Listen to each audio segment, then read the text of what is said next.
Hello and welcome back to another game of the Royal League season.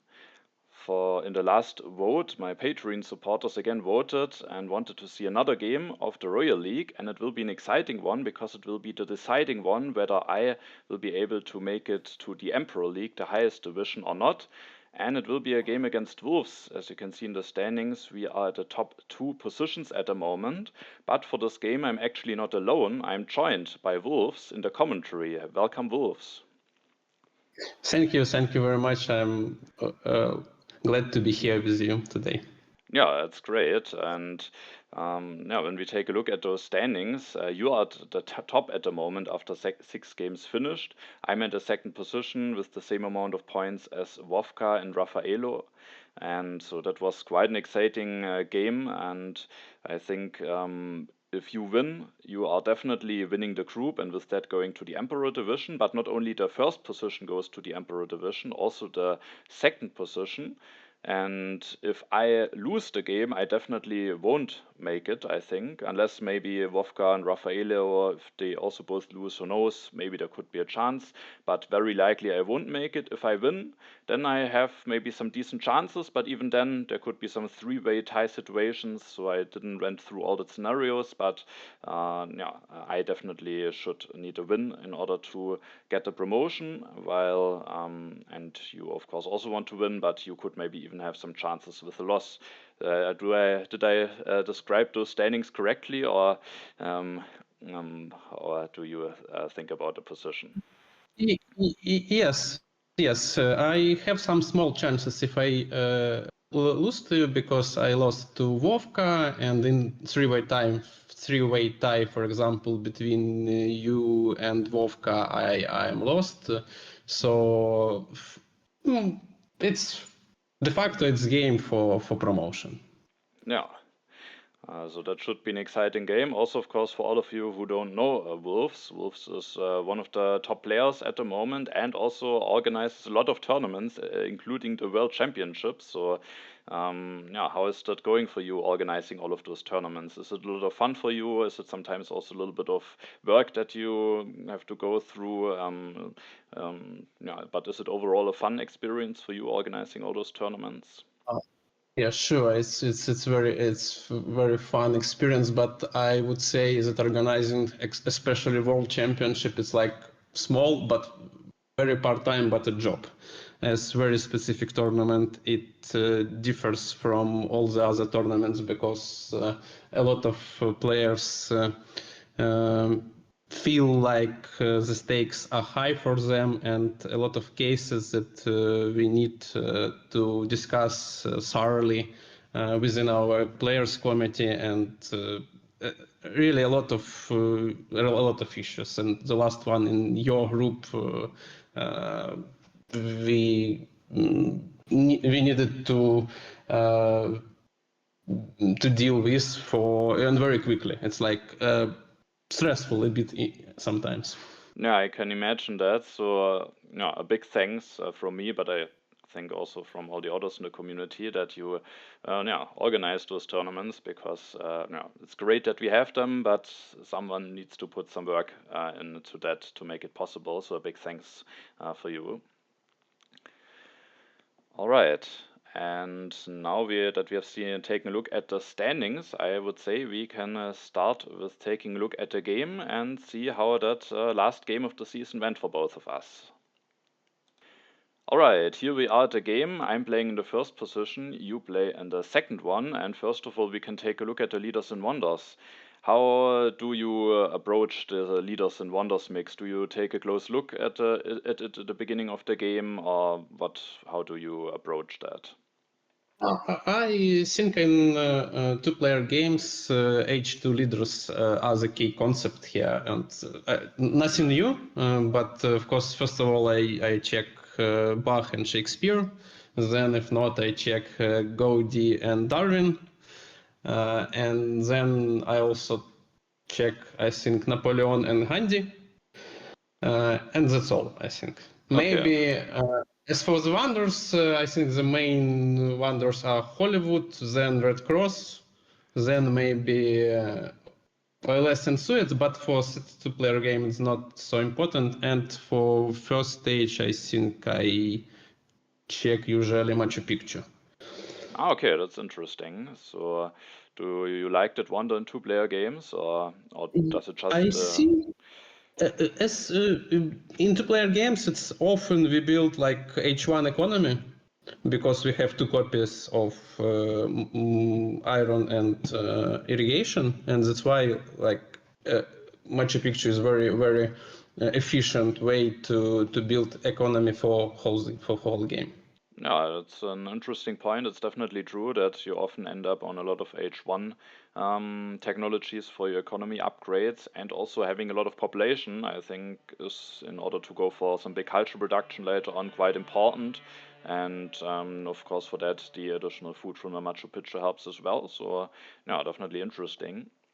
And yeah, here we have no Bach, no Shakespeare, but we have Darwin and Anthony Gaudi. So those culture leaders are there, but the two biggest ones aren't there. We have the Hollywood, we have Marlene Dietrich in H3. So some synergy is there for a bit of a culture push, but maybe not the biggest contenders. And then some lab leaders with Bill Gates, Sid Meier, and Einstein. And we have the two strength wonders in H1 with Great Wall and Nemichi Castle, some solution for the happy faces with the wonders with Forbidden City and St. Peter's Basilica. And yeah, Nostradamus, Saladin is there, which can sometimes influence maybe on what HA leader you want to go for, because he is a nice leader to get early.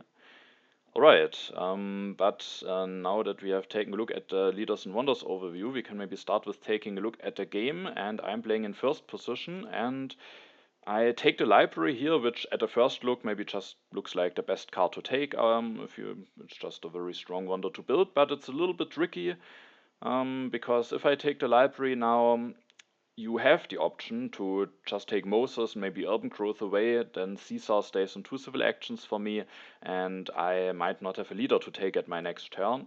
There is, however, Hammurabi who could be revealed, there's also potentially Boudica who could be revealed, and because of that, I was fine with that potential danger. I also thought about going for Sun Tzu.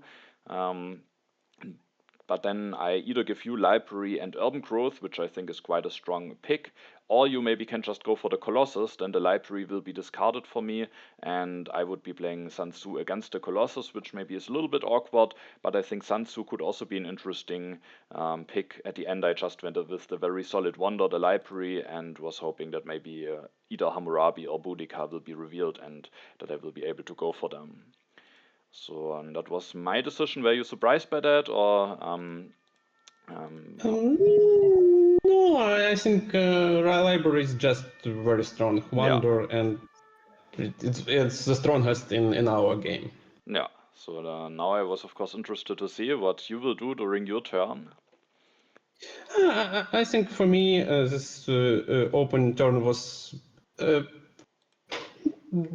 pretty easy. I think Moses in general is fine leader for 2P. The same argument that it allows you to build extra mine or farm, and in H1 economy it's with third mine or force farm with third farm of force mine. It's just good. Also, Moses is good with Hunting Gardens, which we are like see in the row, and and also what your arguments you said it's also valid that you will not have a one leader for one CA. So for me it was like pretty nice decision to take Moses and Urban Growth. Yeah, I think it definitely makes sense here, and And now, then also we don't have Suez. yeah. And yeah, that means Caesar stays on 2. And now, of course, I was interested to see which leaders will be revealed. I was, of course, hoping for a very lucky Hammurabi drop into the 2 civil action area, but Hammurabi is not revealed. At least Boudica is available, but I certainly won't take her for 3 here. Instead, I just will have to take 2 HA yellow cards, which is certainly not great. So I think with that, taking Moses away from me, making sure that I have no leader to take, did certainly do some damage to me. The question is now, which yellow cards do I want to take? and I ended up going for Frugality and the Stockpile, just taking those cards that I will use for certain. Maybe I could also go for Richland and Stockpile, because most of the times you will find a way to use the Richland at some point. I didn't want to go for Richland and Frugality, because that would mean that the Engineering Genius falls down to 1 civil action for you. At the end I just went for more food, which I think in 2-player games is, or generally it's not too bad to maybe get an additional worker out earlier, but in 2-player games where sometimes you want to go for printing presses and stuff, I think that's not bad and I can use it for certain, so I went for Frugality and Stockpile here. And I draw the Historic Territory and the Pestilence, and we are back at your turn. Yes, and what I see, what I saw, I was glad because it's interesting pair, Monarchy and Forbidden City, gave me a clue what I should do. I think these two cards are strong together. And as we know that CA is very important in 2-player, I decided to just grab the Monarchy and yeah. Yeah, so And yeah. No, a bit of an expensive grab, of course, but as you said, civil actions are just quite important in 2-player games, and it will, together with the Forbidden City, you will have a lot of civil actions to work with. You can skip those HA wonders, go for a nice H1 wonder directly, and you don't give me the chance to maybe take the Monarchy away. Maybe there could also be the consideration of taking none of those cards, and then if I take the Monarchy away, at least you might be getting the Engineering Genius together with the Forbidden City. But the Monarchy and the additional civil actions are just quite important, so I can definitely understand the decision of just securing that copy. Yes, just a clear decision. I have urban growth for build lab first, so I will pretty quickly, I think, science. I hope science for Monarchy, Yeah. and I don't need to elect my leader already. Yeah, So. yeah, that's also, of course, now an advantage with having Moses. And I this turn will then go for Boudica. I take her and I elect her. There are some interesting H1 wonders, H1 leaders coming down the row. Especially Saladin is nice to have early, but I mean, you could potentially maybe take him away, and with that, I didn't want to do something different and just went for Boudica here. And after taking and electing Boudica, I decided that I really want to deny you this Engineering Genius. One, it's a bit costly for me. It's still fine for me, I would say, but when we just take a look at my position, maybe being a bit more civil action efficient, building the second lab, taking the Engineering Genius A might be better. But the Forbidden City, I think, will be a strong wonder for you. You started with building the second lab, so you at the moment don't have the most resources to work with, and I think this Engineering Genius could really accelerate your economic build-up, so I wanted to deny that from you, even though it's maybe a little bit expensive, but at least I also will be able to use it nicely on the Library of Alexandria on the second step. Yes, I have no opportunity to see it because I drew before Plunder and the Medieval Army. That's why this turn was absolutely straightforward. Elect leader, pop, mine, and wonder.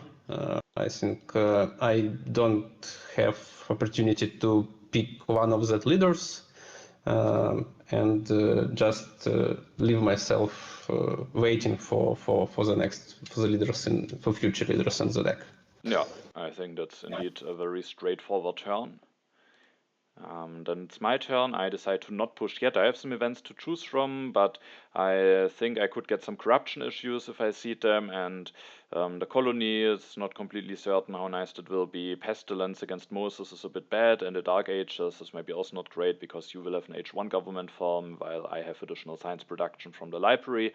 So I decided to not push yet, and then I decided to go for Saladin here, which I think is maybe necessary. There are some other strong leaders, Eleanor, Nostradamus, that I could maybe get later on, but I missed out in the monarchy, and if I miss out on the code of laws as well, I would be stuck on 4 civil actions, which I think is a dangerous position in 2-player games, and so securing myself my 5th civil action I think is just quite important here, and at the same time also denying Saladin from you, who you could maybe use to quickly also get even another additional civil action going, in addition to soon the monarchy and the Forbidden City. So I take Saladin for myself, I elect him, and then with the remaining civil actions I just finish the library without using the engineering genius. But there are still some interesting wonders, Himeji Castle, maybe St. Peter's Basilica, which I think is in 2-player games also quite a decent wonder. Great Wall, of course, can work as well, but I was especially eyeing Himeji Castle and St. Peter's Basilica, and I was hoping that I should be able to get one of those and use the engineering genius on one of those, so I just finished the library without the engineering genius so that I don't have to build a warrior to get out of corruption. And so that was my turn, and we are back to your turn. Yes, I think Saladin was must pick for you, Yeah. for sure. I have only developed territory for seeding, but I don't have free population. This is only neutral colony, and I decided not to seed. And also, I didn't see any military evidences, so after Pop and Pop twice, I just decided to pick some cards, and I decided towards irrigation and breakthrough because like no necessity for knights or warfare.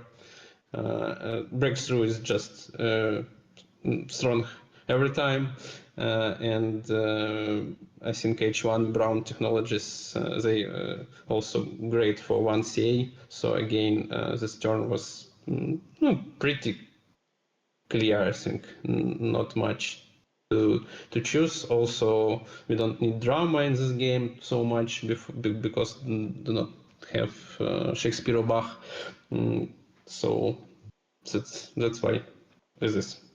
Yeah, I think that I would also say it's again relatively straightforward. Irrigation, important technology in 2-player games, and breakthrough just too strong of a card. Then Yeah, I keep tactic and territory and draw board and legion. So again, no much interesting card, no many interesting card. okay, now I actually have quite a bunch of cards that I could choose to seed. I also got the wealthy territory one and the new deposits now.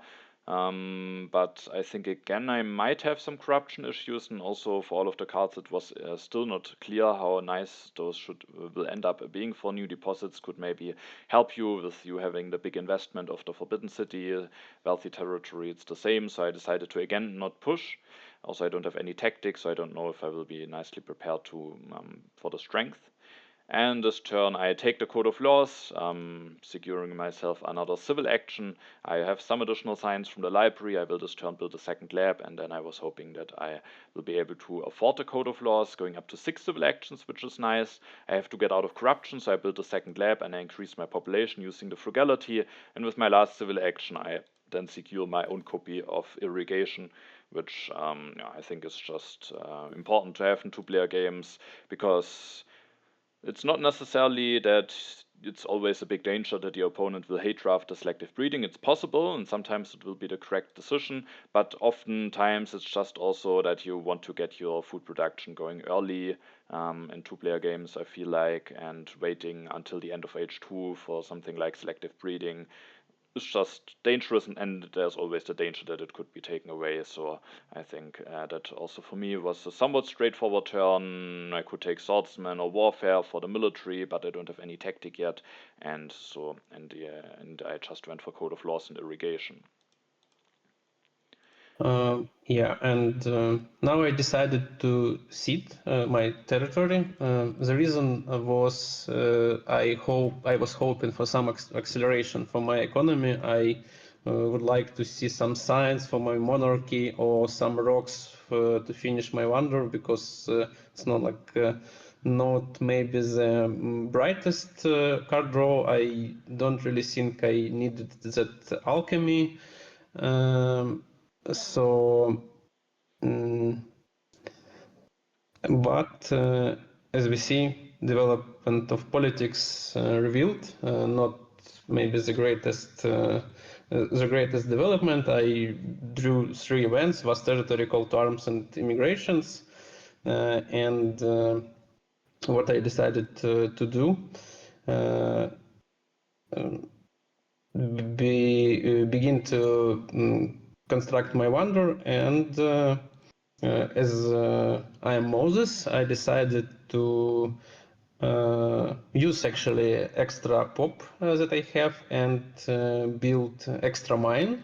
This way I secure to finish my wonder next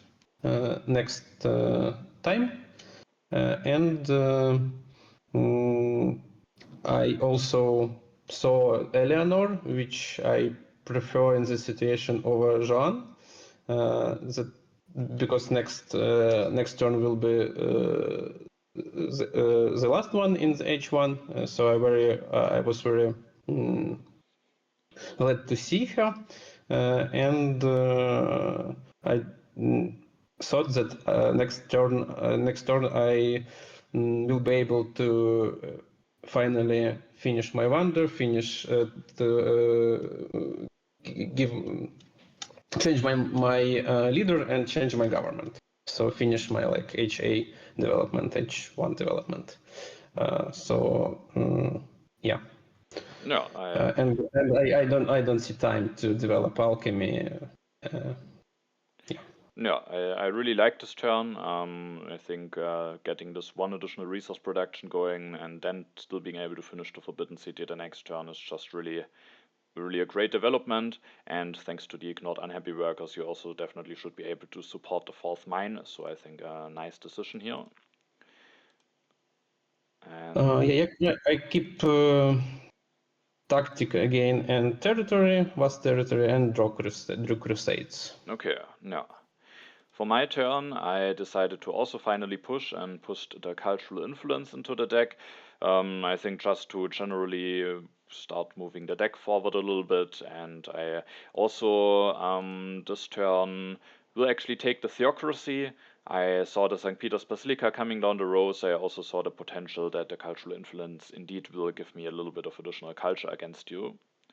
The development of science is revealed, which allows potentially an interesting option because now I could also start going for one iron upgrade. And I think it could be a solid solution to go for that, but it's also relatively late.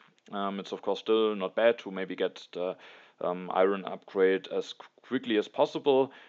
But I kinda liked it to go for the theocracy here because with Eleanor coming down the row, I felt like you maybe want to push a lot, and the theocracy just gives me a little bit of additional strength. With the happy face, I can maybe also build an additional military unit, so I can make it a little bit harder for you to maybe just safely push.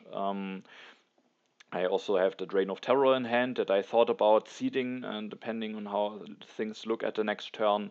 So, and also I just get my third military action, get some more draws for myself, and I, at the moment at least, have already 6 civil actions that will of course change once I lose Saladin.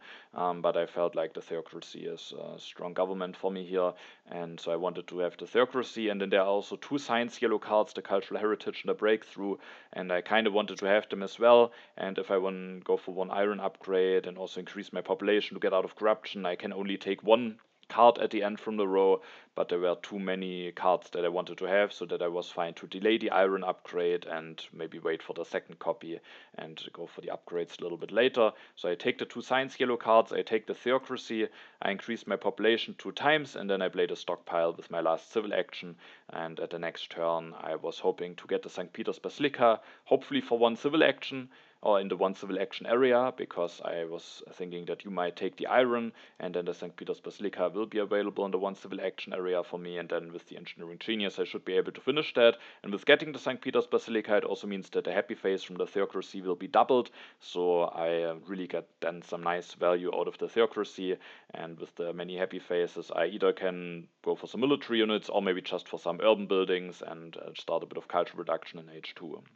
Also, one of the um, potentially strong leaders in H2 is Darwin, and now that I have those additional happy faces from Theocracy and hopefully St. Peter's Basilica, he will be a strong option for me. Yeah, definitely. For my turn, I decided not to seed because I have Vast and Crusades, both events are not obvious for me. And then also I don't see the reason to accelerate the deck because my turn again was somewhere clear because I just developed my government, use Moses one more time, change my leader, finish my wonder, and take iron.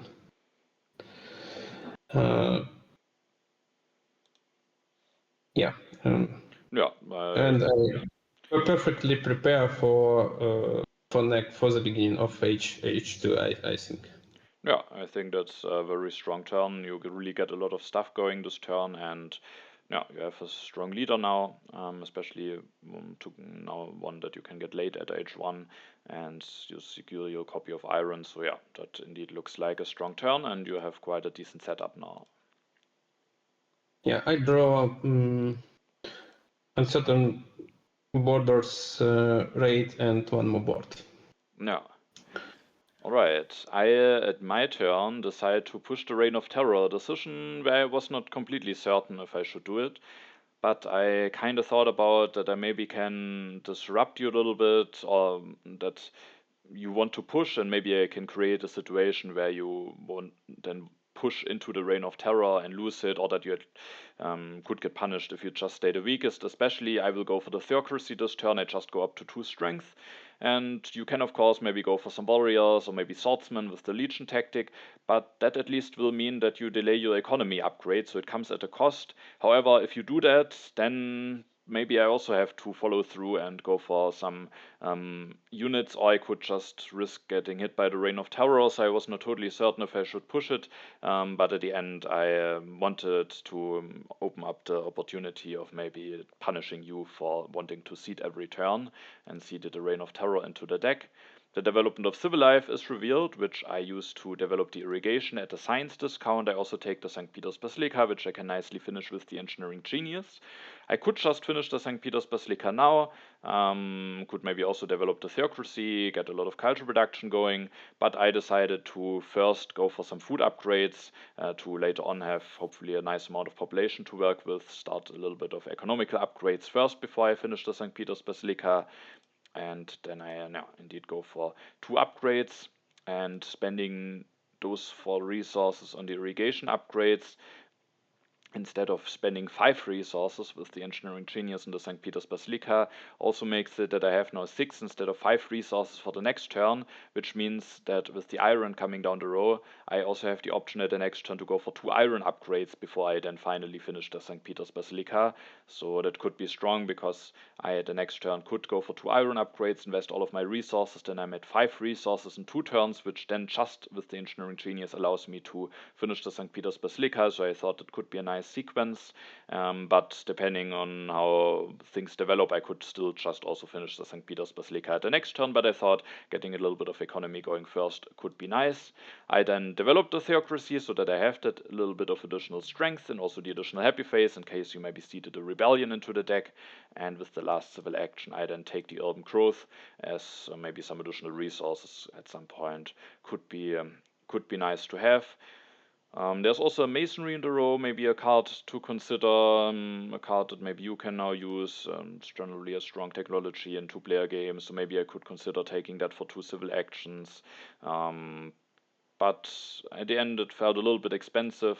If I go for iron, don't have the most science to work with, so at the end was willing to pass on it. Yeah, my turn, and first of all, I decided I like to sit with Eleanor, and I decided to sit one more territory. It's risky, but at least I'm Eleanor, and Yeah. all 2 others event are strength event, and I'm not sure that it's a good decision to sit strength event. Yeah, I sit vast territory 1 and revealed development of trade routes. And this turn, I actually, because of this decision to seed 2 territories in the deck, and because of you developed theocracy became the strongest, I decided to go for swordsman this turn, to have more colonization force as well as strengths. And with this, I decided not to. Let's see on my turn. So I take sportsman, develop sportsman, build one, and in this way, yeah, in this way I can't develop iron this turn. I could develop it with development, but I don't have rocks to upgrade it, and that's why I decided to, with development of Civil Lives, build Sword Mine. Even if I have enough populations with the Moses, I thought that it's always the more the better. And I think I can afford myself 3 mines and 4 farms. And then I decided just to take a bunch of cards. Rich land for one is great for both iron and irrigation. Masonry is just a great card all the time, and even one more rich land gives me opportunity to for quicker updates next turn for presumably for iron. Yeah, and I kept some defense cards in my hand, so be prepared to beat more than you for colonies. Yeah, okay. So no, that's definitely interesting to see, because I of course thought, what does it mean that you go for the swordsman? Do you have maybe seeded some strength events yourself? And so I was really wondering about that. But here, with your knowledge and input now, we see that at least from the events that you seeded were mainly about colonies, and of course also about the potential danger of me having seeded some strength events. And at my turn, I do a bit of an interesting decision here because I really agonized about how do I deal with the situation of me now being the weaker player, of maybe you having seeded some strength events. At least that's what I thought could be the reason for you going for swordsman. And so I thought, do I just wait with pushing and then get stronger? But I don't really know if you have seeded strength events, and I myself have only seeded one. And at the end, I went with a little bit of a middle, with an interesting solution, because I just decided to push. I have the knowledge of the ancients in hand, and with you having an H1 wonder as your only wonder, that's a nice event for me to push. So I pushed, and I thought if the Reign of Terror is revealed, then that's of course a bit unfortunate, but then it's out of the way, and I will just focus completely on building my economy and stuff.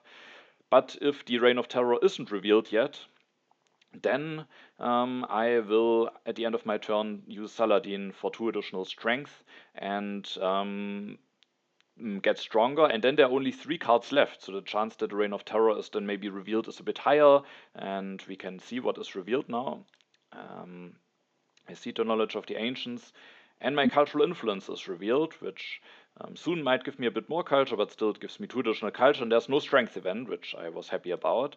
And with no strength event being out, and actually my safe event being out, so if you have seeded some strength events, they might also still be in there, I decided to, at the end of my turn, take strength from Saladin and maybe make things a little bit awkward for you. If you lose a population, maybe it's a bit annoying for you after having committed to a 4th mine and a 3rd farm. And at my turn, I could potentially just finish the St. Peter's Basilica, but I again decided to get a little bit of economy going first and then finish the St. Peter's Basilica probably at the next turn. So I take the iron, develop it, go for 2 upgrades, which gets me out of corruption. If I finish the St. Peter's Basilica with using the engineering genius, then that actually doesn't get me out of corruption, so that would be a bit annoying. With the 2 iron upgrades, I can get out of corruption.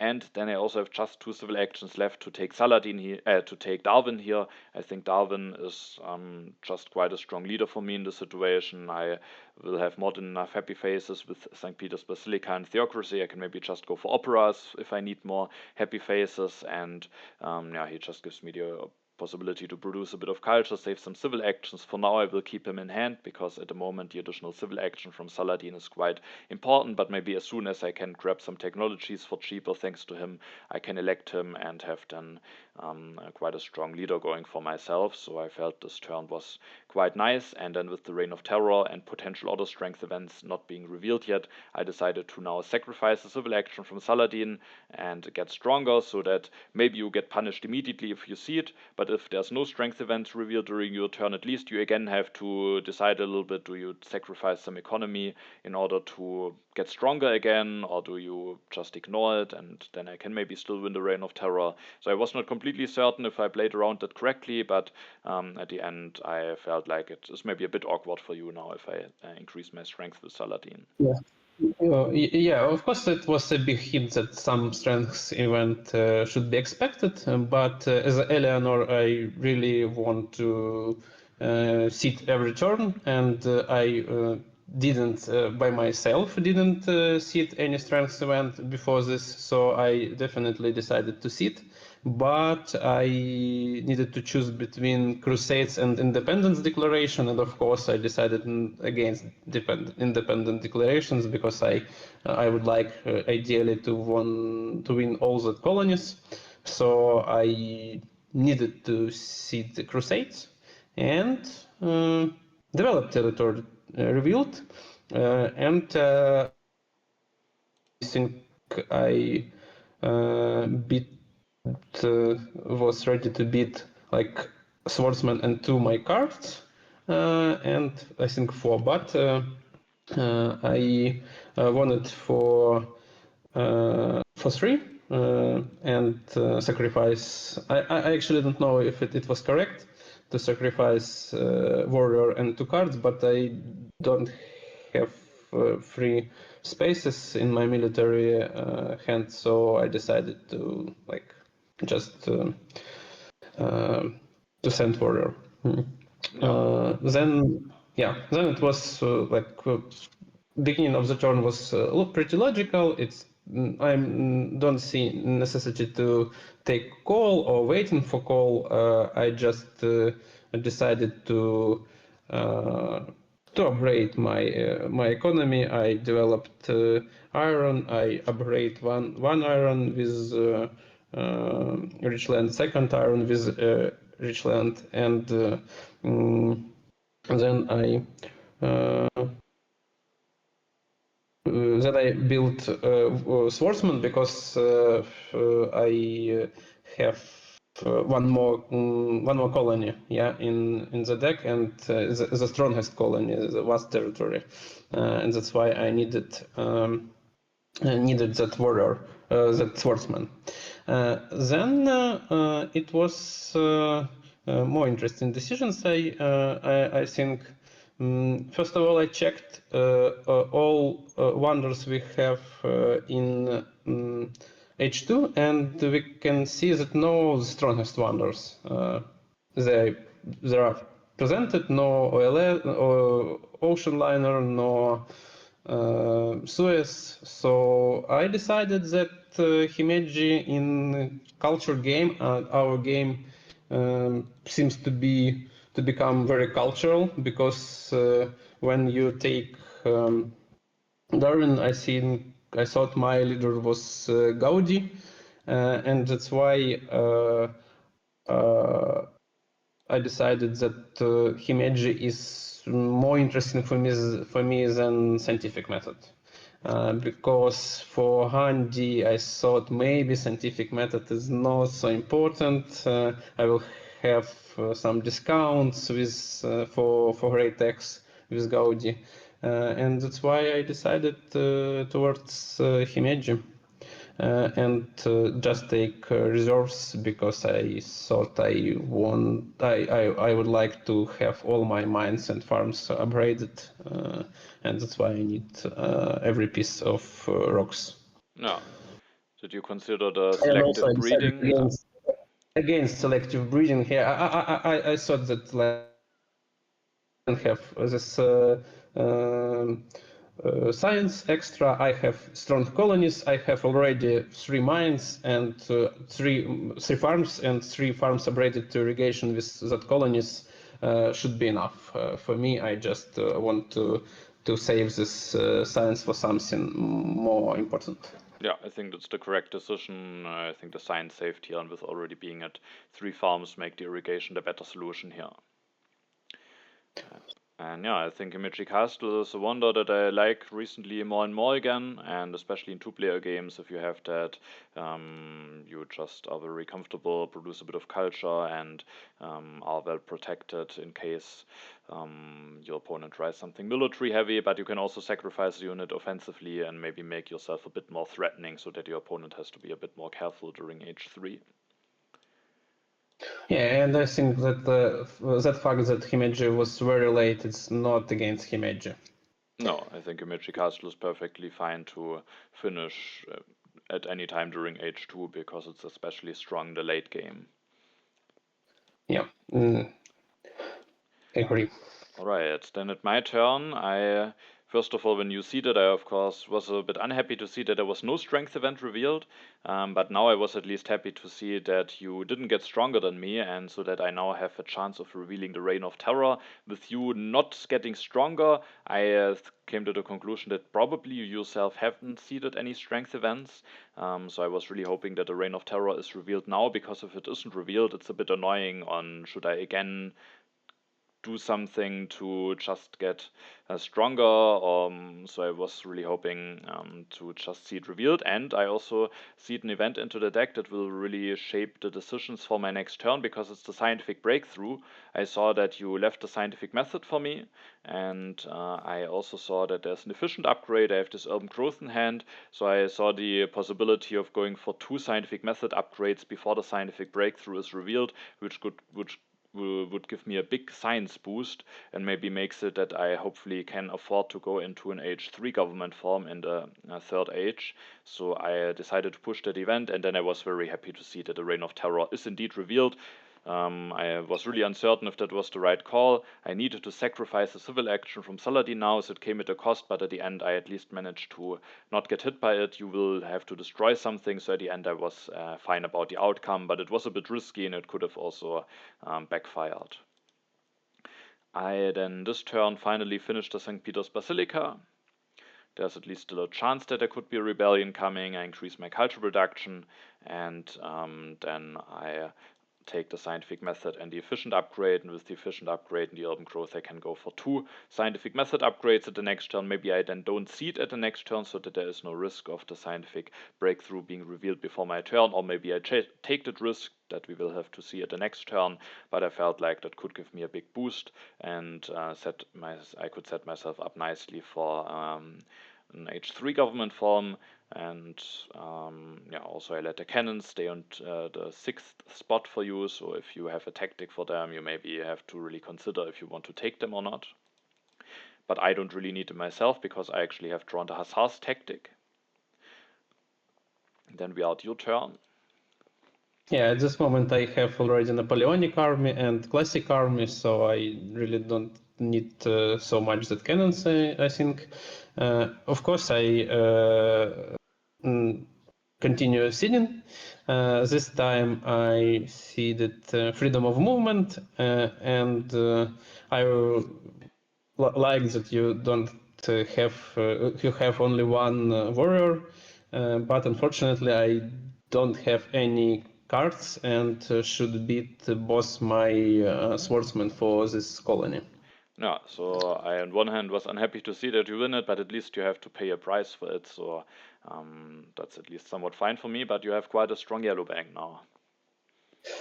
Yeah, that's why I decided that I can afford myself lose farm, obviously, due to Reign of Terror.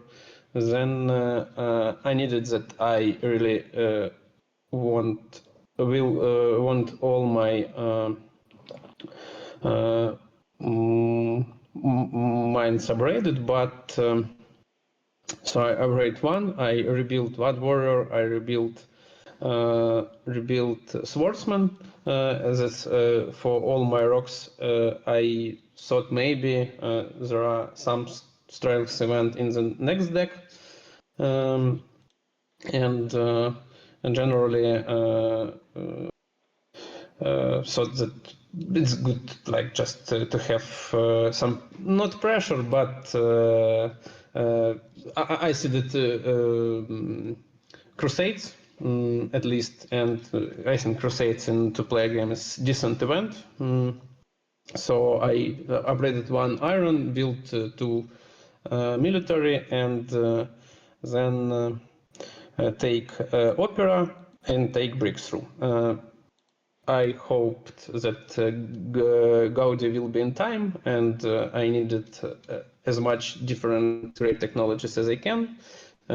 Breakthrough is obvious must pick for me with my low science production, and I thought I'm fine to postpone for some time my Himeji Castle, because I don't see that I will be constructing one more H2 wonder. No. So, yeah. No, I think the turn looks nice. Did you consider denying the second copy of Opera for 2 civil actions? I mean, it's a big cost to pay not getting the breakthrough, but was that something that you considered? Well, I think with Darwin you can just build a bunch of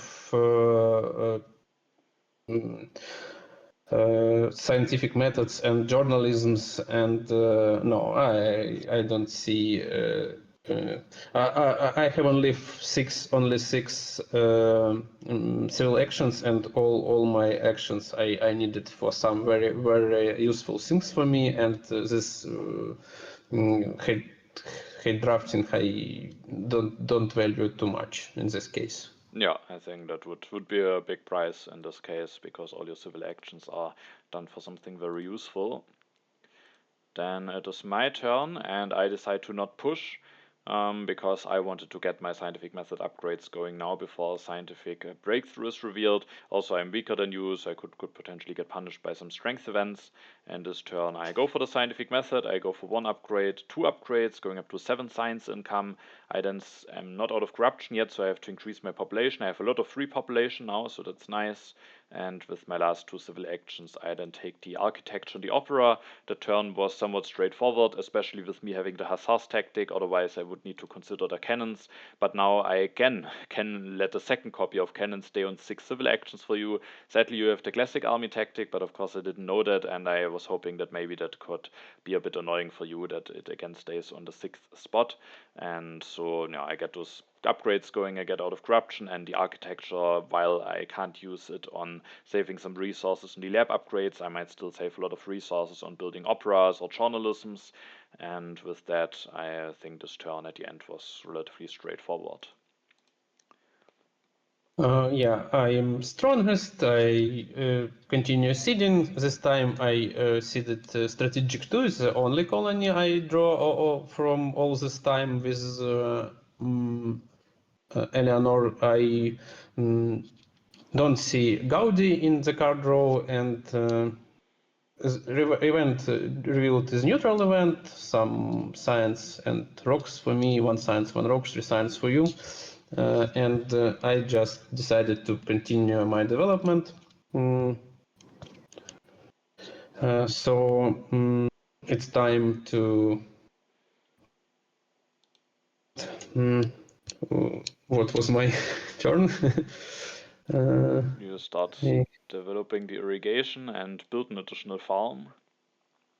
Yeah. I decided that actually third farm that I lose to Reign of Terror, that I actually need it anyway, because we also I need more population. We have Red Cross in the game, so I decided that I need all my H1 economy fully upgraded.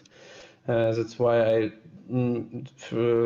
built third farm directly. I upgraded iron. I leave myself with 9 rocks to finish Himedzi in the next turn, which can be the last one. I don't know whether I should take scientific method or team sport here, but I remember that I thought about what is better, but maybe I decided that in some cases when I build more technologies, maybe upgrade to scientific methods will be useful for me, but I'm actually not sure. Maybe I should just take team sport or just reserves. Or maybe But increased population could also be fine. yeah, maybe increased population be fine, but I don't know. Maybe I thought if Gaudi will be too late, and maybe I can should use Newton. Maybe some considerations like this. So yeah, and I decided to develop masonry. Actually, I don't know why not just pop, but maybe I thought I need a lot of civil actions for the next turn. Yeah. Maybe I need to choose elect new leader. Of course, Eleanor gives me something back, but maybe I need to take one more great technology and develop it. So I don't know about scientific method really. Yeah, I mean, it's a fair point. If Gaudi is very late and you kind of probably want to get the civil actions back from Eleanor, then Newton, while not being a culture leader, can still provide you with some values, or maybe it's not bad to have the option, but I think a lot of things are fine here for this action, either taking yellow card, team sports, or just increasing population. Yeah. Then it's my turn. I'm the weakest, and I was a bit afraid that you might have seeded a strength event, but I have seeded a scientific breakthrough, and I wanted to get it out before you potentially upgrade to scientific method, even though I thought you will probably just finish the Magic Castle at the next turn, so maybe there is.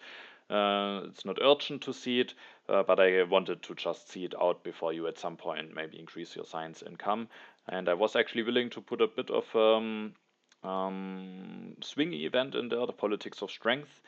I thought at least I have a lot of population, I have the hussars tactic, and I also have the defensive army tactic drawn, so I have some good tactics, I have lots of free population. I thought that maybe I have some hopes of getting the wave of nationalism at the next turn, and so I was hoping that I at the end might be able to win the politics of strength, and the event revealed is indeed a scientific breakthrough, and I gain 5 more science out of it than you, so I was quite happy about that outcome. And I was very not happy actually. Yeah, I can imagine that. And then during my turn, I yeah, go for the opera. Soon I might need a bit more happy faces. It gives me some culture income. I could also upgrade a mine and postpone the opera, but there's actually a rich land available that I can take to upgrade my last mine for free. And with that, I was fine to just develop the opera, develop the architecture, build an opera, take the rich land. And here for my last civil actions, I think I maybe make a mistake. Because I will now end up taking the cannons and the reserves. And I think I should have missed out on one of those cards and then elected Darwin, and I should take journalisms here because I see Anthony Gaudi is coming down the row.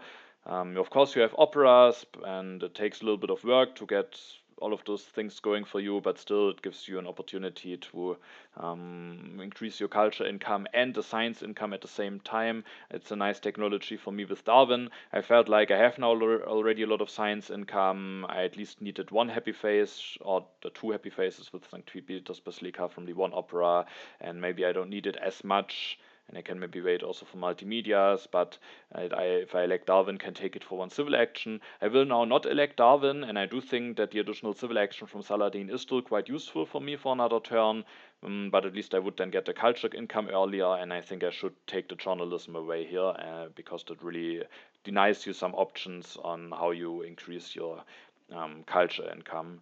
And with Darwin, I could take it for 1 civil action, and I have the hussars tactic. I thought that now that I have the defensive army tactic, maybe I can also go for that, but it just requires more technologies. It maybe translates better into H3 tactics, so I felt like maybe I could end up being a bit threatening if I get something like military theory or fundamentalism and have the defensive army set up. If I then get some nice draws, I could be really threatening, and so I wanted to have the cannons, but there are 2 copies of cavalryman. I think I could just go for the hussars, be perfectly fine with that, and then instead of cannons, take the journalisms here. So I think that maybe was a mistake. So I end up not taking it, taking reserves and cannons, and reserves is it's a bit expensive to just take those cards and not increase my population, but I still don't have the most resources saved up, so I felt like the reserves could still end up being quite helpful for me, and then the cannons I maybe should have just skipped, but at least there is the possibility that maybe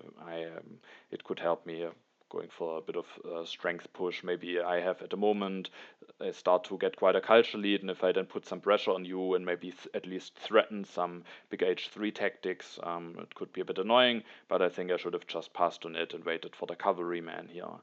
And yeah, but that was my turn. I keep Saladin for another turn.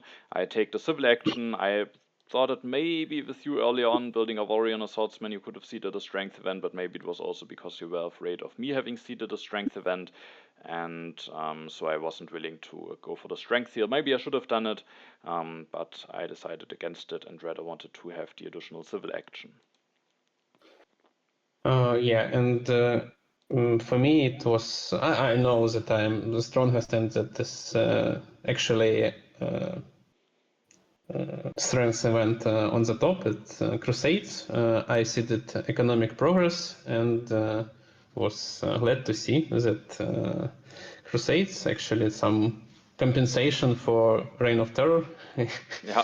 If yeah, and of course I was very glad to see Gaudi for 2CA, and I just realized my plan what I had before. I finished Himeji Castle, then I take Gaudi. I elect Gaudi, came my 3 civil actions back, and then I decided to just keep all that strengths and strength cards. I mean, strategy, wave of nationalism. I thought that it looks like we are going to culture race. This culture race potentially looks pretty equal, and I decided that every piece of investments in culture maybe I should prioritize before and hide behind the Himeji. So also I thought I drew three H2 wars, so I don't see how you can disturb me in this way. So I decided to increase my population twice, take journalism, take again breakthrough, which is important because I don't have science income, and also urban growth. In this way, I am preparing to boost my buildings development in future couple of turns. Yeah, I think that's definitely a strong turn. Sure, I was afraid leaving you wave strategy and technologies that are in the deck maybe left, but I don't see your intentions to punish me for that. Yeah, and I think now the Himeji Castle becomes very important for you, because without it, maybe it could have been a bit dangerous, but with the Himeji Castle, it's just an additional burden or an additional thing that I have to, or it gets even more difficult for me to punish you militarily, and that maybe allows you now to play it a bit more greedily. And Yeah. now, during my turn, I really thought about what might that H2 event be on top. And my politics of strength is coming soon, so I thought I kind of need or want to get stronger anyway. And I was a bit afraid because those events those H2 events are in a deck after some H1 events where your opponent knows exactly when it will be revealed. Sometimes you can be a bit bold and put some more swingy events in there because you know exactly when it will be coming. So I felt like maybe it could be that you have put a strength event in there. Maybe I should have, with you not taking any of those strength related cards, maybe I should have come to the conclusion that there's maybe no strength event coming. But I was a bit afraid that if I get stronger now and there's something like refugees on top, that I might get heavily punished for it. Maybe I should have just pushed the immigration and then gotten stronger so that I'm prepared for my politics of strength. But I decided to not push, get stronger now, and then I can see on your response whether that might be a strength event or not. If you again put some effort into getting stronger, then it's a big sign that there's a strength event coming, and if not, then of course maybe I should have seeded, maybe I should have just seeded, but I decided to not seed. I played a cultural heritage before I lose it to the end of the age. I then elect Darwin. I take the strategy, I take the Rifleman with Darwin. Again, maybe I should have just not gone for cannons and riflemen and just for the cavalryman with hussars. I think that might have been a bit of a misplay, but now I have already taken the cannons and maybe I can go for 2 defensive armies, and that, as said, allows me for some better transition into potentially threatening H3 tactics. I take the wave of nationalism. I upgrade my mine for free with the rich land, then I develop the strategy and I build 2 warriors and actually end my turn on corruption. But at least one of the corruption is only food corruption, which is also not great, but maybe not too bad. I'm not sure if that was the right turn to go for. It allows me to get stronger. I get some important cards. I can get stronger by just building those warriors. It would have been somewhat costly for me. I mean, I could have maybe also just taken cavalryman now for 2 and developed 1, but it would be somewhat costly. And so at the end, I just went for those warriors, and with the plan of now going for the defensive army tactic, I at least will need a bunch of infantry units, and with my good science income, I at least also should have enough, hopefully enough. I mean, I still maybe want to go into an H3 government form, but I hopefully should have enough science income to afford potentially going into riflemen and cannons, so I get stronger. And then I was interested in your response and if maybe a strength event is on top. And yeah, but I'm not sure if it was worth it taking a little bit of corruption here. I get some important cards, but no, I think this turn and the turn before I maybe didn't play ideally. Yeah, it's already difficult part of the game when you don't know about third age, but need to prepare somehow. It's almost it's very often the most difficult, the first most difficult part of the game. Of Yeah, that's course, true. like third turn from the end, I think this is the hardest turn in through the ages, but like end of H2, it's difficult. Yeah. Hmm. All right, then it's your turn. My turn.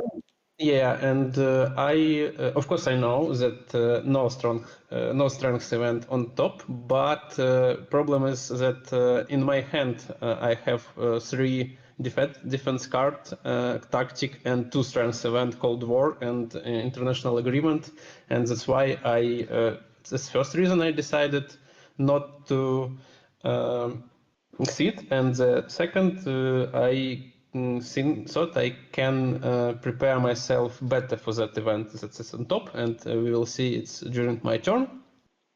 So first of all, I use my Urban Rose yellow card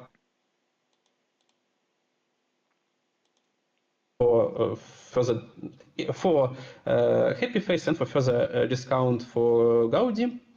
Then I, of course, developed first of all journalism because I extremely need some science income, and I built 1, and I have three civil actions left. Of course, I need cavalryman for my tactic. That's why I take it. I popped and actually developed opera because of freedom of movement, which is on top, and my plan was to move I think I'll commit to that opera to increase my culture production. So I don't extra actions for anything else, and I decided to reveal my tactic. Because I would like to keep as many defensive cards as I can, because strategic 2 in the next deck. That's why I keep all my defensive cards and discarded all the strength event, and don't have plans to seed strength event. Yeah, no. All right. Yeah, and my draw actually very interesting. I draw one more defensive card and impact of strengths. Oh, okay. Yeah, so another strength event, the only one from H3. And yeah, so now we can also see you can put the journalism to very good use. That's why I think I maybe should have taken them away earlier. That's maybe you could have now gone for opera, but you would still be on very low science. Maybe you could have gone into scientific method, but then you would be on lower culture. So I think that could have been a nice move to deny it earlier on. Also, we are now at the beginning of H3. Our culture income is actually very similarly. I have a little bit of a tiny lead, but it's extremely close. How did you feel about the situation at that point of the game? I thought it's like classical culture race. You have more a bit of science. I have a bit of more frogs, and a lot of in these games a lot of could decide who take the right wonder. All we know that how this wonder is called, Yeah, and yeah, and this is first, and maybe who gain some better impacts. But of course, everything could develop in another way. But in general, like I don't expect something special. But as in two of three over the three games happened, something went in unexpected ways. Then. yeah. So I also thought it might just be a bit of a culture race from now on, and yeah. So uh, let's see how that will continue. At my turn, I now am the strongest. I, with you not doing any effort to get stronger, also thought maybe there's no big strength event on top, or maybe you just decided that it's not worth it to prepare for it. So I decided to seed, and I actually put the inhabitor territory into the deck. Because at the end of my last turn, I have drawn the fortifications tactic, and I thought, oh, with that tactic, maybe I can also just send potentially a legion tactic away for a strong colony, and then just go for cannons and fortifications. The other event that I could have seeded is the immigration, which probably would end up doing nothing, and maybe that could also be fine, but at the end, also with me having lots of military actions and also the library, so I will be able to keep a lot of cards in hand. I thought maybe going for that inhabited territory is a fine move. And the freedom of movement is revealed that you have seeded. And now that I have drawn the fortifications tactic, and now that even with losing a warrior, I'm still stronger than you, I decided to move one of the warriors away. That's now bites itself a little bit with my plans on potentially sending a legion tactic away for the inhabited territory, but I just felt like it's the best move to maybe get rid of one of those warriors and put them into something else. First, I thought that maybe I want to put a warrior into the opera just for even more culture income, but instead I decided to go with a scientific method that at least also gives me one culture income with Darwin. And I thought it could still be strong having that additional lab. I go up to 10 science income, which should easily allow me to go for an H3 government form, which I think could really give me a big boost here.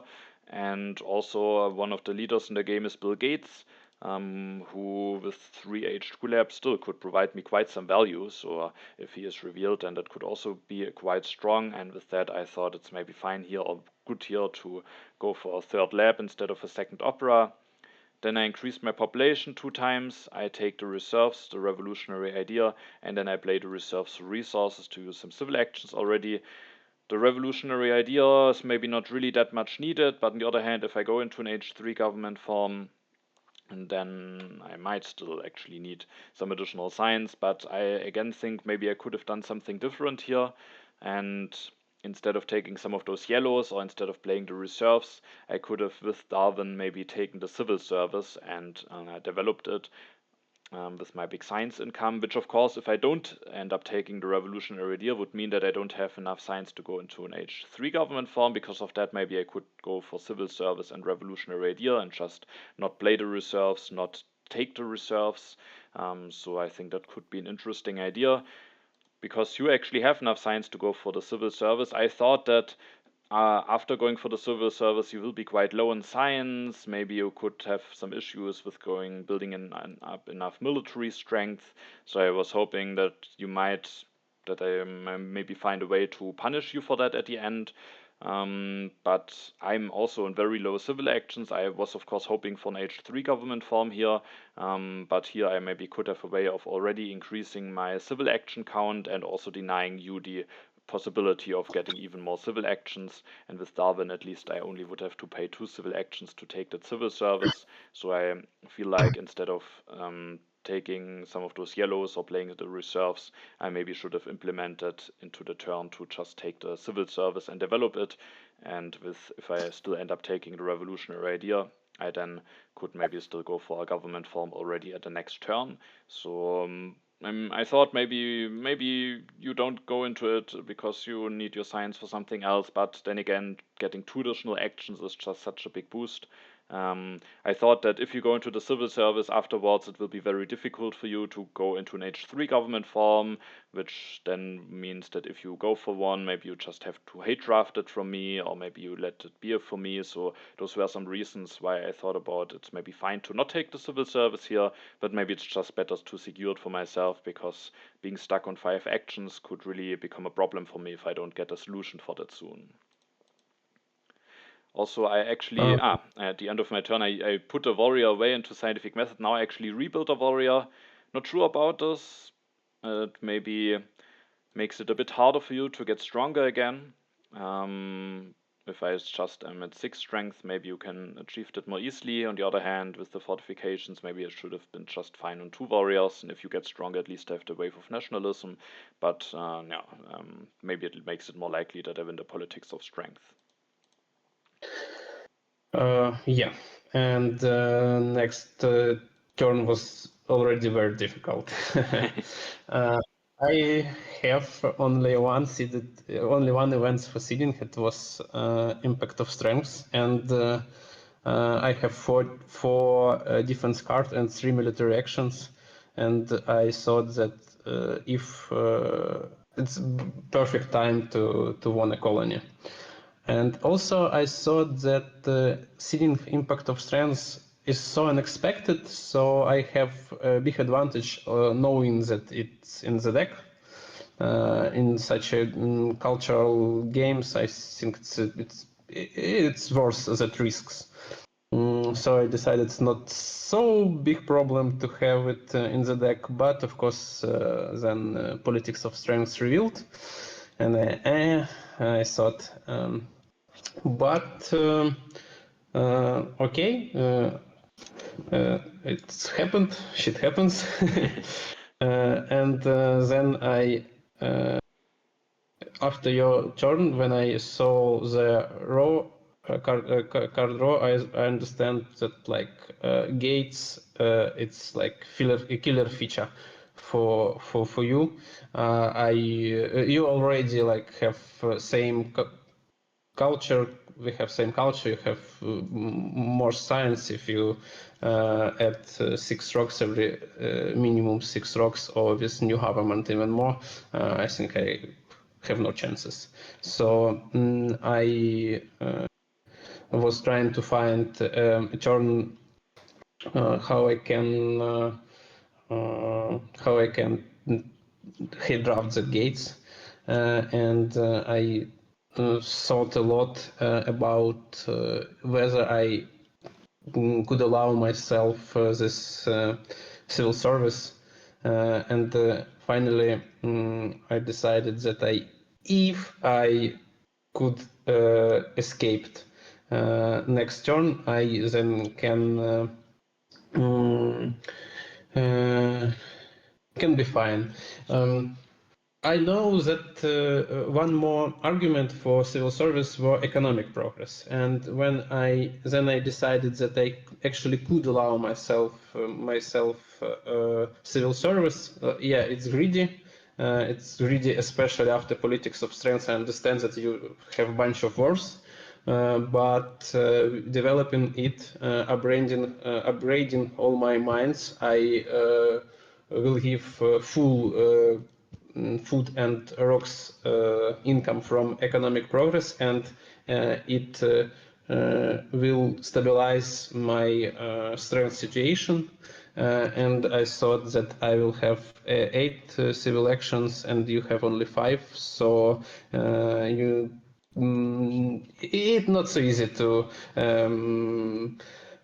intensify military from your side. Also, we still do not see any governments in the row, and you have so much signs that you just could allow yourself this civil service, even you have already code of laws. And I thought maybe if you don't accelerate, then I could be in time and or to take some revolutionary ideas, or to develop to build some science buildings and somehow recover from all potential vulnerability. That's why both farm some raids. I also upgrade warrior for, I don't know, just for be prepared to if for example you have a war and I have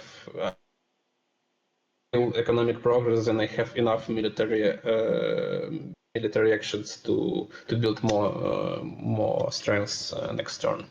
Yeah, also So with like the this. politics of strength, you don't miss out on any draw with doing that now. Yeah, sure, yeah, of course. Just no, you're right. That was the reason.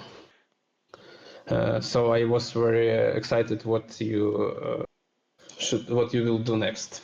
Yeah, so now when I saw you taking the civil service, taking One more. yeah, So sorry, one more thing. I thought if iconoclasm is in this deck, it's just catastrophe for me because I understand that I will not use this Bill Gates at all.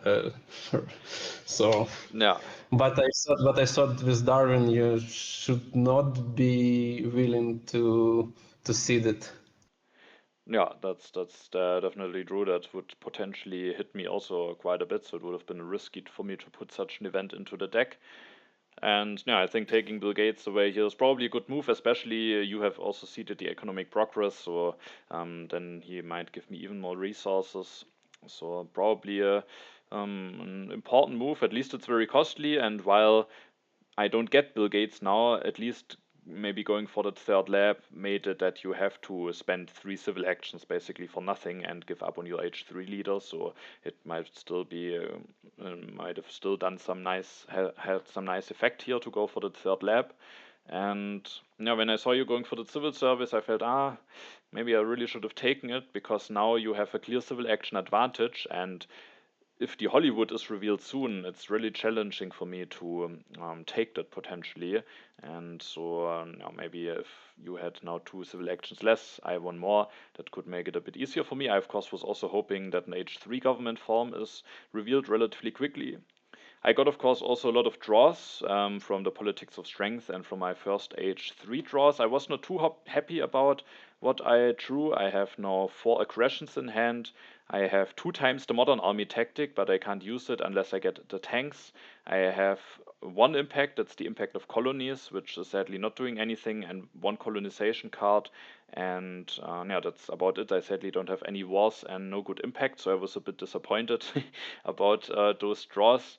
And with that, I, for my next politics phase, just pushed the immigration into the deck that I still have in hand from H2. The economic progress is revealed. I was not happy to see that because it really gives you a clearly more benefits, and you have now the additional actions. You still have those journalisms and operas that you can just invest more into, and I was a bit afraid of that. Yeah, it's the question on what to do for me now. Maybe I could, despite not having a war, still try to set up for something, but I don't know if I will draw one.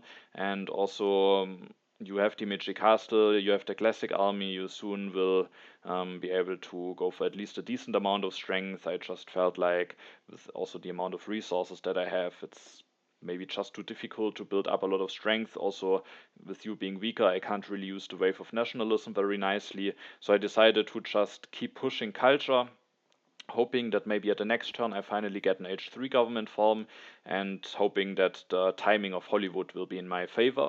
I felt now with the economic progress and with you having the many civil actions, I felt a little bit behind, and I felt like I need to hope now for maybe Hollywood being revealed at the right time, and maybe the H3 government form being available for me hopefully at the next turn. So I just continued building some culture. I built an opera, I built another opera, going up to 16 culture. At least culture-wise, we are still extremely close, and I have still a tiny bit of a lead.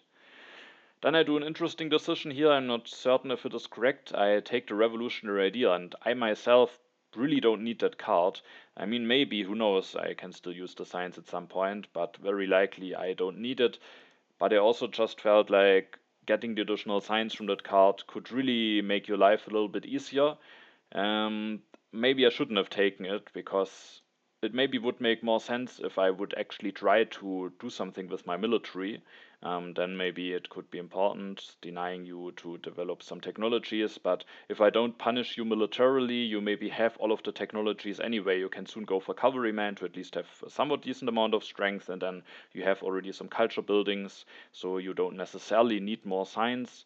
Of course, it still opens up some options, so it certainly would be quite a strong card for you to take here, but I don't need it myself, and I could maybe a lot more use those reserves for one civil action. So at the end, I think maybe I should have taken the reserves instead of the revolutionary idea. At least that makes it now maybe a bit more challenging for you to go for cavalryman in air forces. Maybe there is still the possibility of me potentially punishing you with a war, but not getting the additional resources from the reserves and just spending 2 civil actions in a card that I might just not need, with me being on 5 civil actions. Maybe wasn't the greatest decision at the end, but I also really didn't like it giving you more science after you have invested into the civil service. But while I think the science would be very useful for you, I do think if I don't punish you militarily, you maybe have already everything that you need anyway. So I maybe shouldn't have taken that away here. Great. When I see you not increasing military, I thought, yeah, no, of course. You just like pushed me to and taking revolutionary idea. You just pushed me in a way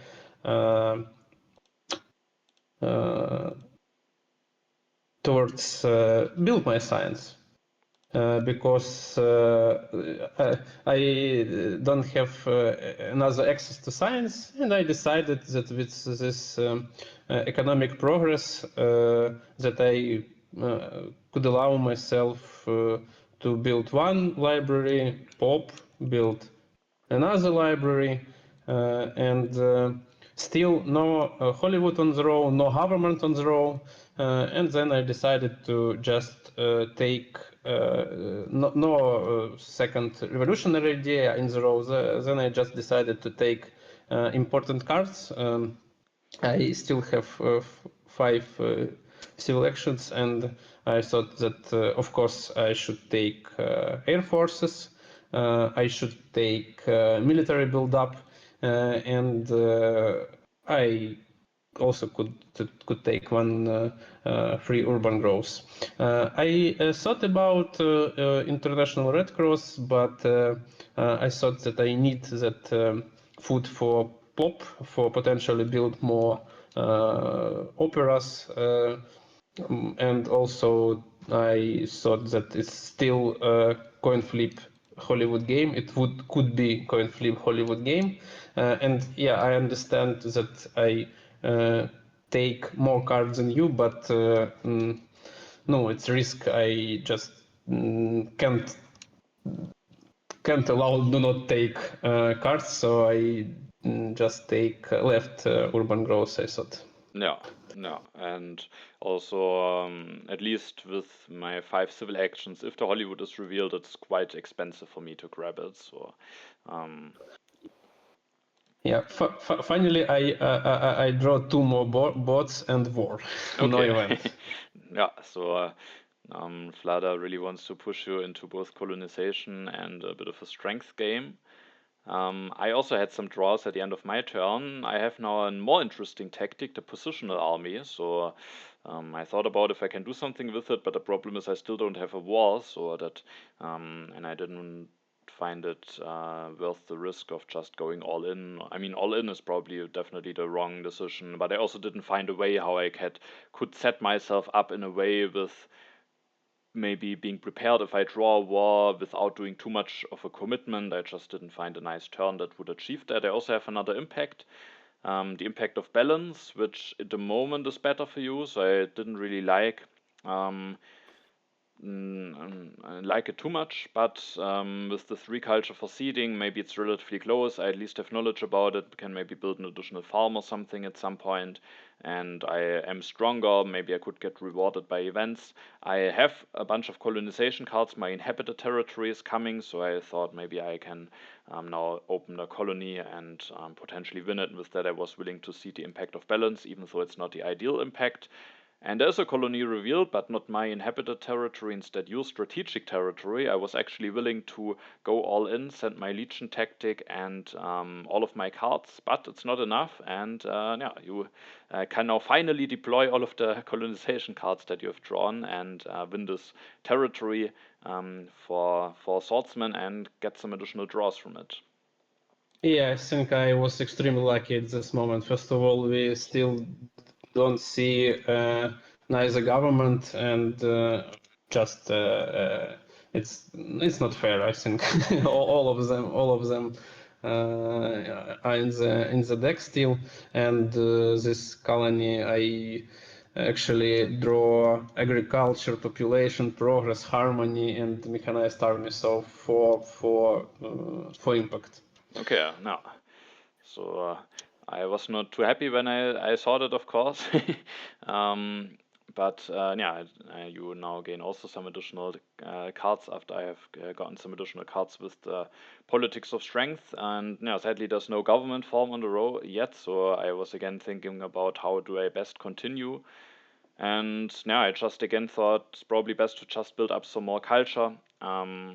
You in 2 turns will have enough science to go for both cavalrymen and air forces. So even now with having the positional army tactic, even if I draw a war, I think it's just not will not work for me. So I instead disband a warrior actually, take the multimedia, develop it, and build one. First, I thought that I would just increase my population instead of disbanding a warrior.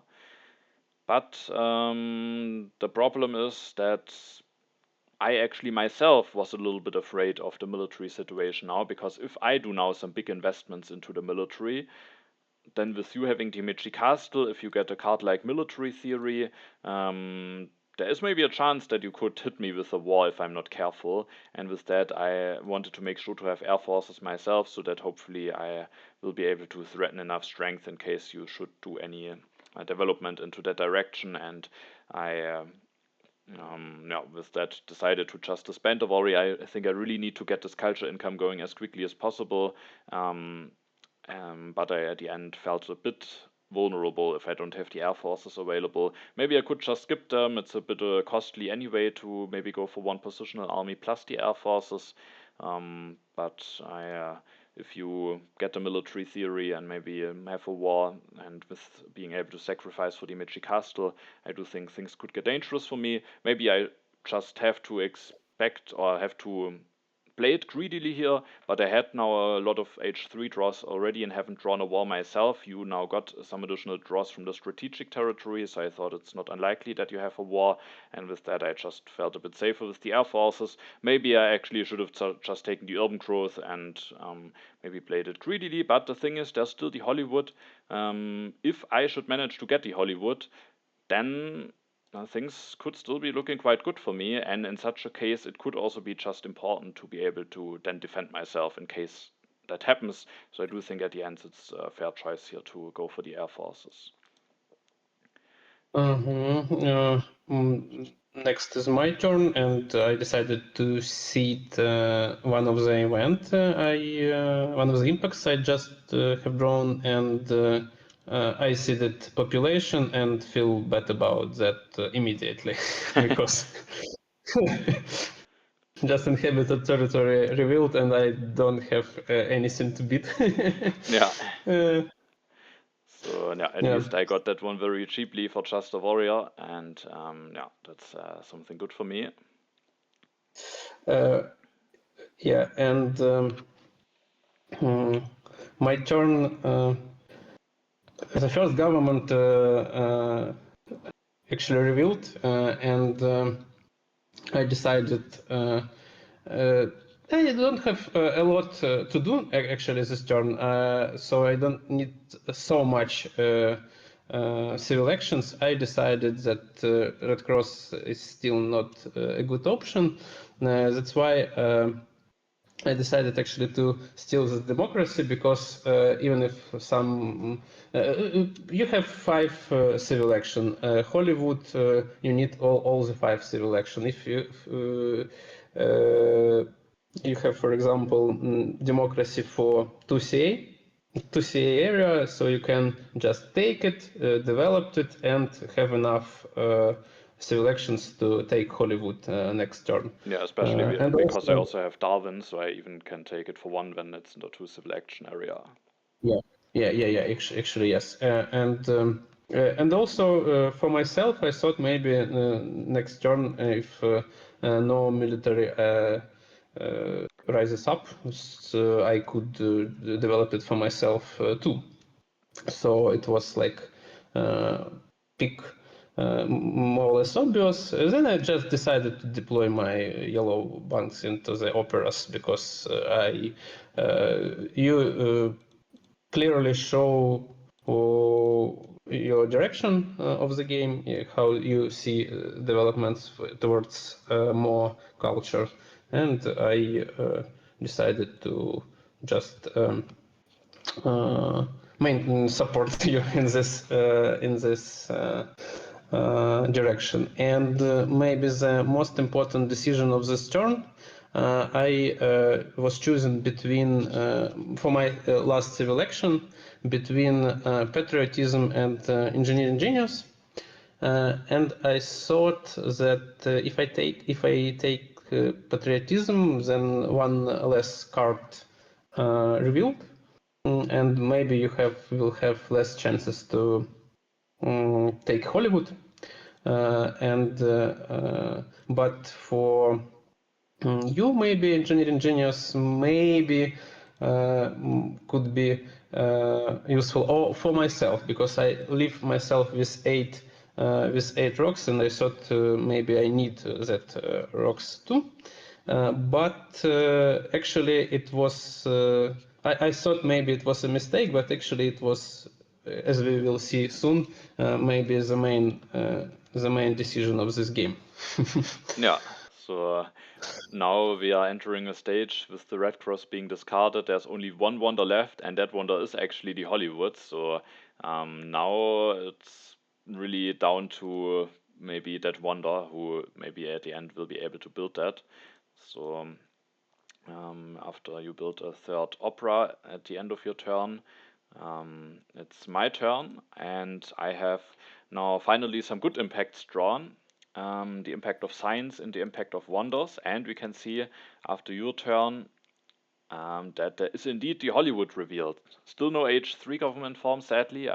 With Darwin, could actually, as you said, take a democracy for 2 civil actions. So from the 3 civil action area, develop it and still go for the Hollywood or also communism.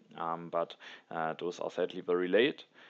And yeah, here I, during my turn, thought I just need to take the Hollywood here because if I leave that to you, it's just game over. But then there's of course the interesting question on if I take the Hollywood, then there are 8 cards left in the deck, and the question is it possible for you to potentially you actually, of course, have now the democracy, so that couldn't be revealed, but maybe a communism. But the question is, could you potentially end the age? You have, of course, a lot of cards in hand. So when I first looked at it, I thought that you definitely won't be able to end the age. And then I did the calculations. You can develop the democracy, you can elect Bill Gates, but for some reason I actually miscalculated. And I, even after my calculations, I'm not sure where they went wrong. But I think I miscalculated by 1 civil action or something, and I thought you can't end the age, but the truth is that you can actually end the age because you can develop the democracy that frees up hand space, gives you even more civil actions, so you still have 9 civil actions left. You can elect Bill Gates, that frees up even more hand space. You still have 9 civil actions left, and with those 9 civil actions, you can take 1 card from 1 civil action because Churchill you can't take, but the rockets you can take. And then if I take the Hollywood, the cards in 2 civil actions will be reserve satellites, military theory, endowment. All of those cards are cards that you can take. And then you could potentially just anti-age, and that's something that I missed, so I sadly did a miscalculation here. The thing is, I think I still, even with that, need to take the Hollywood, because if I give you the Hollywood, I think it's just, there's no way back for me. I can't try something with the military or something. I think then it's just game over. So even with you being able to anti-age, with you having that possibility, I have to take the Hollywood. The problem is, if the age ends, I sadly don't have enough resources to actually finish the Hollywood at the next turn. So if you then end the age, I have the Hollywood, but I can't finish it. At least I make sure that you don't have the Hollywood. So I think I need to take it, and I would probably just play the turn in the same way, but of course, ideally, I should have not miscalculated on whether you can end the age or not. And there's actually one decision that I maybe should do differently, and that is my decision for the politics phase, because with me now getting the Hollywood and thinking that you can't end the age and that I hopefully will be able to finish it, I thought, oh, now the game might be actually going into a good direction. And with that, I seeded the impact of wonders, which is the safer impact. But with you actually being able to end the game, I think maybe I should have already committed to the impact that's probably also just relatively safe. The impact of science, I just feared that, who knows, maybe with Bill Gates you can still go for computers and some stuff and build some science income. But that impact probably is also very safe with getting the Hollywood. I went for the safer one, but with there being the possibility that the age ends and that I can't finish it, I think I should have immediately gone for the better impact, so that if I draw another very strong impact in my next draw, that I can put another good impact into the deck. So I see the impact of wonders, the immigration is revealed, and then I just take the Hollywood, which I think even with you being able to end the age is just the thing that I have to do here. Yeah, when I saw that you just taking that Hollywood, I thought, of course, it's like coin cost. I love this coin cost. What should I do? And I actually at that moment was not realizing that I could at the age.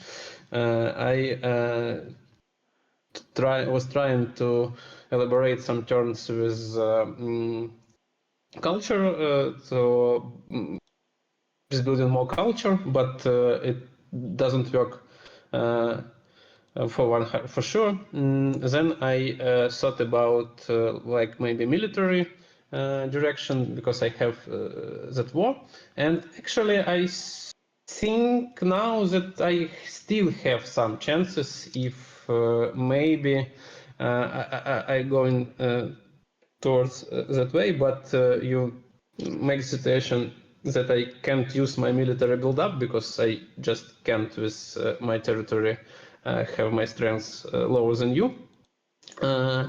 And I was a bit disappointed, and then I just wait. Then so actually, how many actions I have? And I developed democracy, changed my leader, and then just was picking card one by one from the card row, and then I count, and it's 8 and 8 free spaces in card row, and I think, oh wow, that's great. Then I once again began to analyze actually what option is better for me, and I after some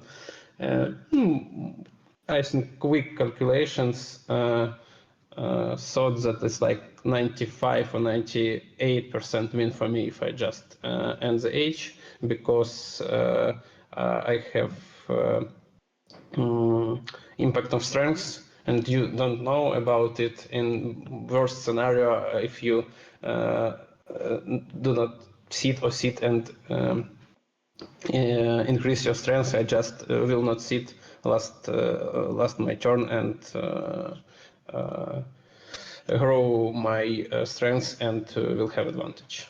So I just decided to finish the age. Yeah, I think it's probably should definitely be the correct decision for you. And yeah, it came unexpected to me because I thought about if you could do it during my turn, but for some reason I miscalculated. And I mean, it's very close. You can just take the cards. You have now 10 cards in hand, so just have used all of your hand space. And it's also very close if instead of one of the cards in the two civil actions area, Marlene Dietrich would maybe be one spot on the left and one card red on the three civil action area, then it already wouldn't work. So it's because you can't take Marlene. So it's quite close, but I could already have seen it during my turn, but I think I miscalculated for some reason by one civil action, and with that didn't think that you could do it. But even then, as said, I think I still have to take the Hollywood. So, but I maybe should have already pushed the impact of science, because what I have now drawn, and of course I was unhappy that the age ends. First of all, I was quite surprised. Wait, he was able to do it. Did I miscalculate what happened? And now I have some additional impacts drawn, and I have the impact of government and the impact of culture. And it's an interesting, if I would have already seeded the impact of science, it would have now been an interesting choice whether to seed impact of wonders or impact of culture, because during my turn I will overtake you in culture income, but only barely. And if you only build one journalism or one opera, you will overtake me again. On the other hand, with me now being somewhat behind, I maybe I could have taken the risk of seeding the impact of culture, thinking that maybe there are some other impacts that you will prepare for, but it would have been a very tough choice. Now that with thinking that I actually can finish the Hollywood with you not being able to end the age, push the impact of wonders at the turn before, and with that it was just completely clear that I have to push the impact of science and hope for the best. Sadly, I was very surprised by this impact of strength, and now it's as you said. You sometimes when you see an event at a time when it just doesn't make a lot of sense, at least it can really catch your opponent off guard. And I certainly didn't think that the impact of strength would already be here. I of course thought you might just see it now at your last turn, but it's actually already in the deck. So I, after seeing now the plus 10 points for you, thought, oh, it's starting to look not that great for me. During my turn, I then went for Marlene Dietrich. I went for the communism, which allows me to build another opera. I built another farm. I developed the air forces for potential impact of technology, and that's the end of my turn. The farm I built for the impact of balance, which is the last event in the deck. And yeah, so that was my last turn. Maybe I could have done some stuff differently. Maybe I could have not, but now the opera with Marlene gives me 4 culture, multimedia only 3, so I could have not gone for the communism, kept the culture income from theocracy, and went for multimedia. But yeah, the communism just could be nice for some impact. So I at the end went with that, and but I didn't have too much hope left at this point. Yeah, and when you play when you're playing last in 2P, you have obvious advantage before impacts because just like you see what you can realize. Yeah, and during my this turn, it would be obvious towards what impact I was I see that last. I play endowment, which was like bonus because I just take it because it was one of the cards that I needed, and I just pop, build warrior, pop one more time, build one more warrior,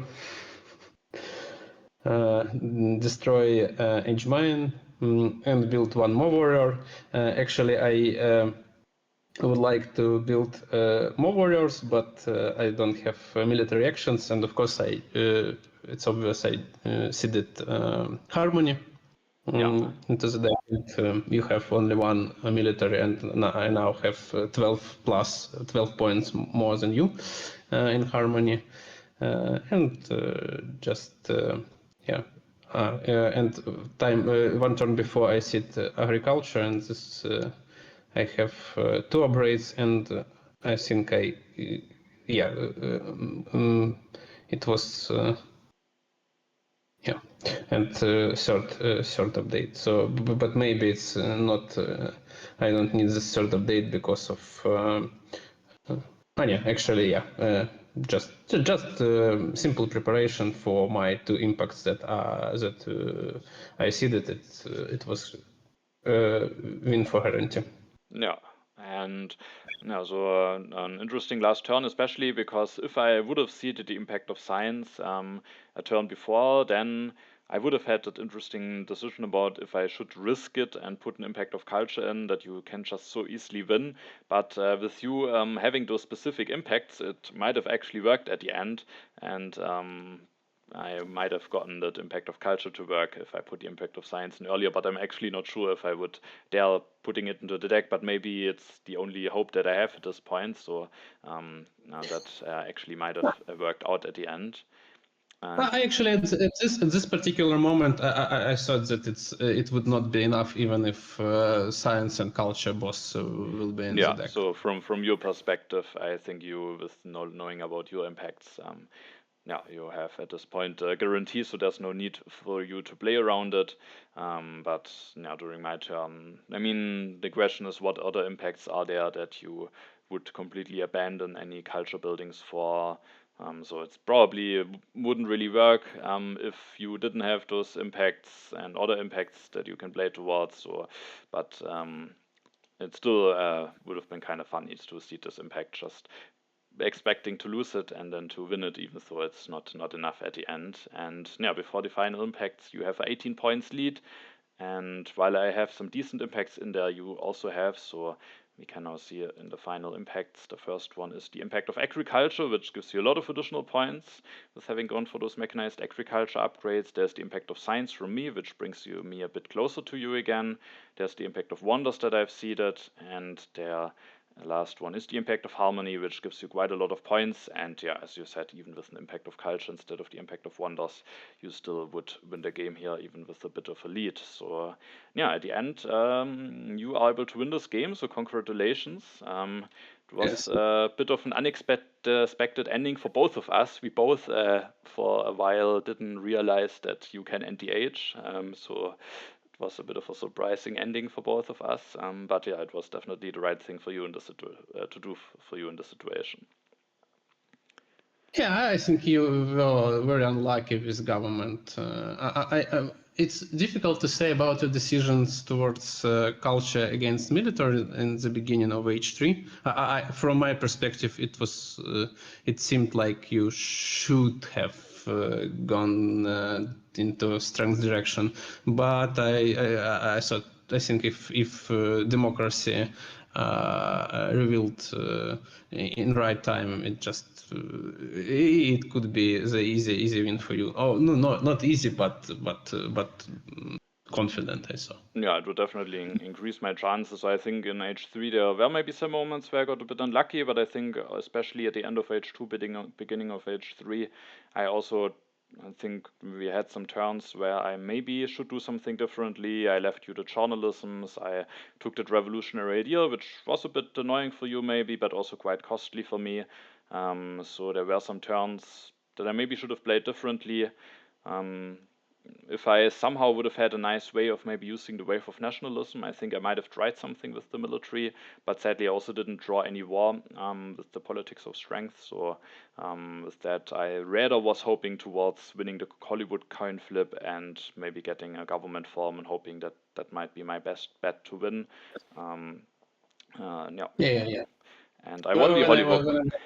was Actually won the Hollywood coin flip, but then you had yeah. a special move that you could pull off at the end. When I saw like 12 cards in your hand, I could not expect that there were no wars. Yeah. That's of course I can imagine that you maybe were a bit afraid that I maybe could try something, and also with you being at least for some time on low science. And yeah, so I think an interesting game, interesting finish, in some parts, a bit of a typical two-player game with some culture development, but then this time with an unexpected ending and sadly an unfinished Hollywood. So yeah, an interesting finish. And as this was actually the last game of the season, we can now, for the end of the video, also take a look at the final standings of the of our group in the Royal League. And yeah, we can now quickly do this. All right, so here we can take a look at the standings, but first we can maybe take a look at the other games that finished, where we two weren't involved. Wofka, who is a contender for promotion, won against Gandin, and Raffaello, also a contender for promotion, won against Gute Metralla, and with that we have the following final standings. You, Wolves, are able to win the group and will get the promotion into the Emperor division, so first of all, congratulations. The next season Yeah, thank you. will then be able to test yourself against the very best two-player players again. And now that I haven't won, Raffaello and Wofka are both at 10 points. Unfortunately for Wofka, Raffaello won the game against him, meaning he wins the tiebreaker, and Raffaello will be the second player who will get the promotion into the Emperor division. So also congratulations to him. Sadly, I and Wofka have to play another season in the King division.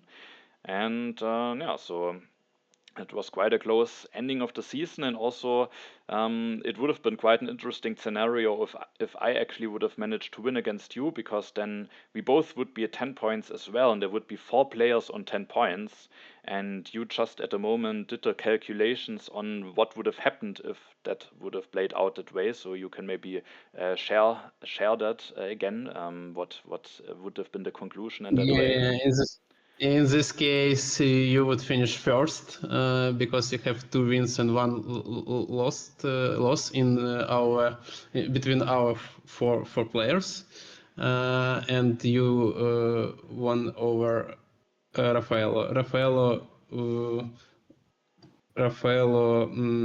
Vice versa. Raffaello would finish first, you're second, Wofka third, and me fourth. So actually, it would be absolutely turn upside down. Yeah, so yeah, that was then at the end indeed the deciding game. So I could have had a shot at getting the promotion. Sadly, I didn't do it at the end, so I have to give it another try in the next season. But it was definitely quite an exciting ending with yeah, just with the last games playing out differently. Different players would get promoted, so an exciting end to the season. And yeah, with that, we are now at the end. Is there anything that you want to share or want to say as at the end of the video?